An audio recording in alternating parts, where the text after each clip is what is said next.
Assalamualaikum warahmatullahi wabarakatuh. Perkenalkan, nama saya Ulfa Nur Aziza dari Prodi Pendidikan Bahasa Inggris dengan NIM 18820.512. Di sini saya ingin bercerita tentang sejarah Nabi kita, Nabi Muhammad SAW. Dan mari kita simak.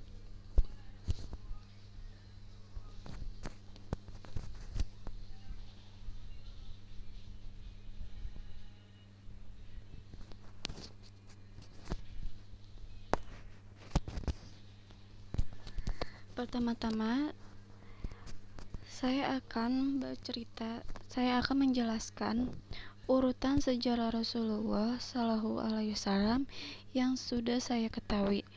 Yang pertama, saya akan menceritakan tentang kelahiran Rasulullah. Yang kedua, Rasulullah Shallallahu Alaihi Wasallam mendapat wahyu pertama. Yang ketiga yaitu peristiwa Isra Miraj. Yang terakhir itu wafatnya Nabi kita, Nabi Muhammad.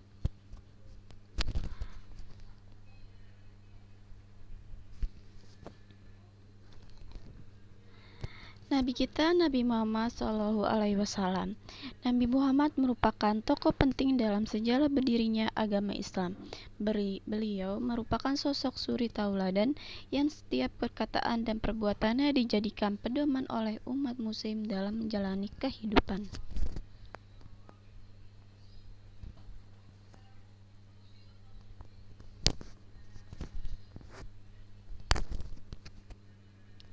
Baik, kelahiran Nabi Muhammad Shallallahu Alaihi Wasallam.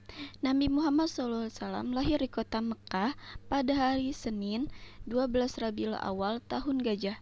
Ayah Rasulullah bernama Abdullah bin Abdul Muthalib, sedangkan ibunya bernama Aminah binti Wahab. Setelah Nabi Muhammad lahir, ia disusukan kepada Halimatus Sa'diyah di dusun Bani Sa'ad. Saat umur 6 tahun, beliau kembali diasuh oleh ibunya dan sering diajak untuk berziarah ke makam ayahnya. Dalam perjalanan pulang, ibunya jatuh sakit dan meninggal di sana. Nabi Muhammad kemudian diasuh oleh kakaknya bernama Abdul Muthalib. Namun, hal tersebut hanya sesaat karena kemudian kakeknya meninggal. Selanjutnya, Nabi Muhammad diasuh oleh Abu Thalib, pamannya. Saat berusia 13 tahun, beliau baru diperbolehkan untuk ikut berdagang ke negeri Syam. Saat tiba di suatu dusun kecil, beliau berjumpa dengan seorang pendeta Nasrani bernama Rubaira. Pendeta tersebut berkata, "Sesungguhnya anak ini akan mendapatkan kedudukan yang tinggi, maka segeralah pulang dan jagalah ia dari gangguan orang-orang Yahudi." Selanjutnya, kisah Nabi Muhammad SAW mendapatkan wahyu pertama. Sebelum menjadi Rasul, Allah telah menganugerahkan keistimewaan kepada Nabi Muhammad. Salah satunya yaitu wajah yang bersinar terang.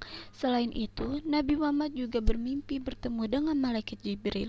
Selanjutnya, Nabi Muhammad menyendiri di Gua Hiro dan untuk pertama kalinya mendapatkan wahyu berupa QS Surat Al-Alaq ayat 1-4.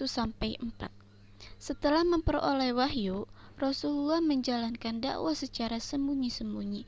Orang-orang pertama yang mengikuti ajaran Rasulullah yaitu Abu Bakar, Khadijah, Ali bin Abi Thalib, Bilal bin Rabah, Ummu Aiman, dan Zaid bin Haritsah. Setelah bertahun-tahun melakukan dakwah secara diam-diam, Allah memerintahkan Rasulullah untuk berdakwah secara terang-terangan. Selanjutnya yaitu peristiwa Isra Miraj.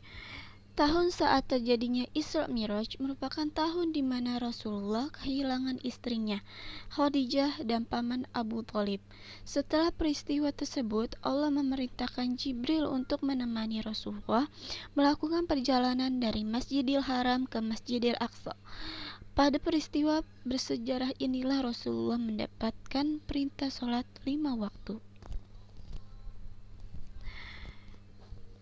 Dan yang terakhir yaitu wafatnya Nabi kita Nabi Muhammad SAW.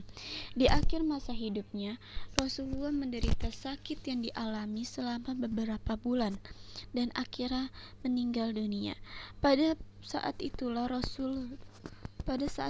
seluruh umat muslim mengalami peristiwa duka yang begitu hebat. Meskipun Rasulullah telah meninggal, namun umat muslim tetap dapat mengenang Rasulullah dengan mengikuti keteladanannya. Wallahu a'lam bishawab. Dan itulah sejarah Nabi kita Nabi Muhammad SAW. Sekian dari saya. Apabila ada kata yang kurang berkenan, mohon dimaafkan. Assalamualaikum warahmatullahi wabarakatuh. Thank you for watching.